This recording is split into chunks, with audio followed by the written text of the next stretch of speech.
Et salut mes poulets! Gros sujet aujourd'hui, et donc sûrement une vidéo un petit peu plus longue, puisqu'on va parler des ETF. J'en avais un tout petit peu parlé dans la première vidéo, je les avais encore évoqués ensuite, mais aujourd'hui on va essayer d'attaquer le sujet un peu plus en profondeur. Et pour pas vous faire perdre plus de temps, je vous retrouve tout de suite après l'intro.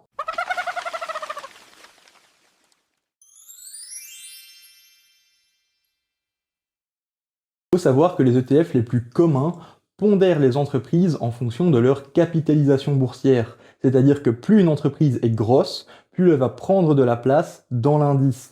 Ainsi, lorsque vous achetez du S&P 500, donc les 500 plus grosses entreprises américaines, Microsoft à lui seul, par exemple, va occuper 4,4% de la place de l'indice. Mais attention, je parlais bien des ETF les plus classiques. Ils ne font pas tous ça. Vous allez notamment retrouver certains ETF qui peuvent mettre une pondération égale pour chacune des entreprises qu'ils contiennent, ou même qui peuvent faire des choses différentes, telles que n'investir que dans un seul secteur d'activité, ou avoir des conditions pour intégrer une entreprise à l'ETF, et ce, même si elle se trouvait dans l'indice d'origine. Donc, avant d'acheter votre ETF, vérifiez bien que c'est vraiment celui que vous voulez acheter. Pour être totalement transparent avec vous, il faut reconnaître que ce système de pondération a un avantage. C'est que lorsqu'une société est en route vers la faillite, vous investissez de moins en moins dessus au fur et à mesure que son cours de bourse baisse, puisqu'elle occupe de moins en moins de place dans l'indice. Et ça, pour les sociétés qui dévissent complètement et qui finissent par mettre la clé sous la porte, c'est plutôt une bonne chose. Mais pour toutes les autres, cet avantage devient un défaut, puisque lorsqu'une entreprise va connaître une période de baisse temporaire, vous allez en acheter moins au moment où elle était pas chère. Et à l'inverse, si à un moment ces actions montent fortement, vous allez en acheter beaucoup quand ça a monté, et si après ça redescend, bah vous prenez la baisse.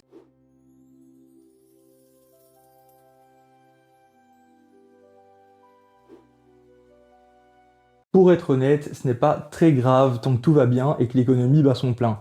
Mais asseyez-vous 2 minutes les enfants, parce que papy va vous raconter une petite histoire. En 1990, les yeux du monde et surtout des économistes étaient tournés vers le Japon. Tout le monde était persuadé que ça allait être la prochaine puissance économique mondiale et qu'elle allait dominer durablement tout le marché. Et à ce moment-là, poum, énorme crise économique. Toutes les entreprises se cassent la gueule, alors certes, un petit peu partout dans le monde, mais au Japon, principalement là où les sociétés européennes et américaines enregistraient des baisses d'environ 20% de leur cours de bourse, celles du Japon ont baissé de près des 2 tiers. Et s'en est suivi une lente agonie. Alors que le marché japonais remontait difficilement la pente pour atteindre la moitié de sa valeur d'antan, il s'est écroulé à nouveau suite à l'éclatement de la bulle Internet. Entre le point bas de l'éclatement de la bulle Internet et la crise des subprimes, il a plutôt bien remonté la pente avec le marché européen, avec pour une fois le marché américain qui était lui un petit peu à la traîne. Il se prendra évidemment une nouvelle claque avec la crise des subprimes en 2008,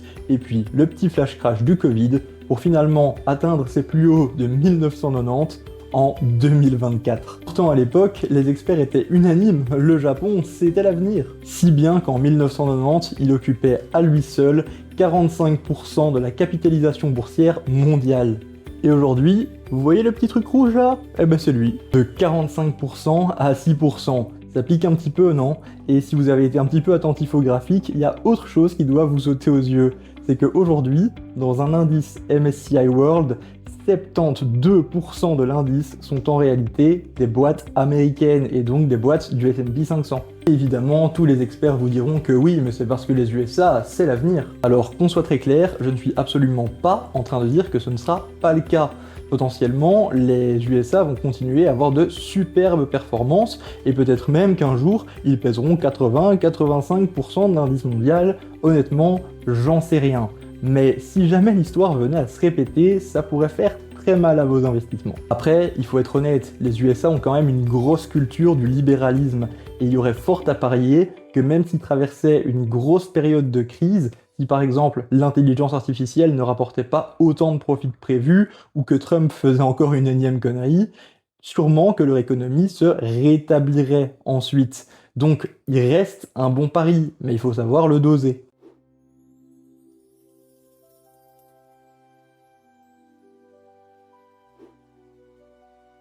Et bien finalement, que ce soit pour le problème des points d'entrée mal optimisés ou de l'énorme pondération des États-Unis dans l'indice MSCI World, deux solutions s'offrent à vous. La première, on ne la présente plus, c'est le stock picking, choisir soi-même ses actions pour les vrais passionnés de bourse, les gens qui aiment prendre du temps pour éplucher les comptes et les bilans des entreprises, mais je peux bien comprendre que ça ne convient pas à tout le monde. Et la seconde, qui est certainement beaucoup plus facile à prendre en main, c'est celle d'un portefeuille d'ETF pondéré. Vous allez prendre du S&P 500 ou peut-être du Nasdaq 100 si vous préférez rester sur les entreprises technologiques et vous allez venir le compléter avec les indices australiens, européens, canadiens, japonais. Vous allez leur attribuer une pondération qui peut soit être celle que vous avez déjà aujourd'hui dans un MSCI World si vous préférez rester fortement exposé aux États-Unis, ou alors faire votre popote par vous-même, et ensuite vous allez jouer des rééquilibrages.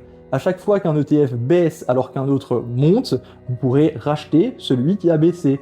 Évidemment, tant que vous n'avez qu'un petit capital, ces rééquilibrages vont rester très marginaux, mais au fur et à mesure que votre capital va grandir, vous allez devoir soit investir plus que uniquement dans celui qui a baissé à un moment pour essayer de jouer le rééquilibrage, voire carrément de devoir revendre ceux qui ont fort monté pour racheter ceux qui ont plus baissé.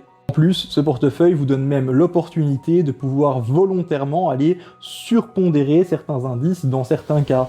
Par exemple, si le Nasdaq venait à fortement baisser parce que l'IA n'était pas aussi rentable que prévu, eh bien vous pourriez profiter de cette baisse pour racheter plus de Nasdaq que ce que vous en aviez à la base dans votre portefeuille. Si vous aviez une pondération de disons 30% de Nasdaq, vous pouvez dire pour le moment je mets 40 ou 45 parce que ça a tellement baissé que je pense pas que ça descendra beaucoup plus bas. Une logique que je n'appliquerai pas du tout pour les actions individuelles par contre, parce que comme je l'ai dit, une action individuelle elle peut faire faillite, elle peut avoir baissé de 90% et puis finalement descendre à zéro. Mais sur un ETF qui a un panier d'actions très très large, et lorsqu'une société coule, elle est tout de suite remplacée par une autre, ce phénomène ne peut juste finalement pas vraiment se produire. Bon, à part peut-être dans le cas d'une guerre nucléaire ou d'une météorite qui viendrait éclater la planète, mais franchement, si ça arrive, je pense que vos investissements, vous en aurez plus grand chose à foutre. Bon après, je dois quand même l'avouer, cette approche a un petit bémol, c'est le niveau de frais.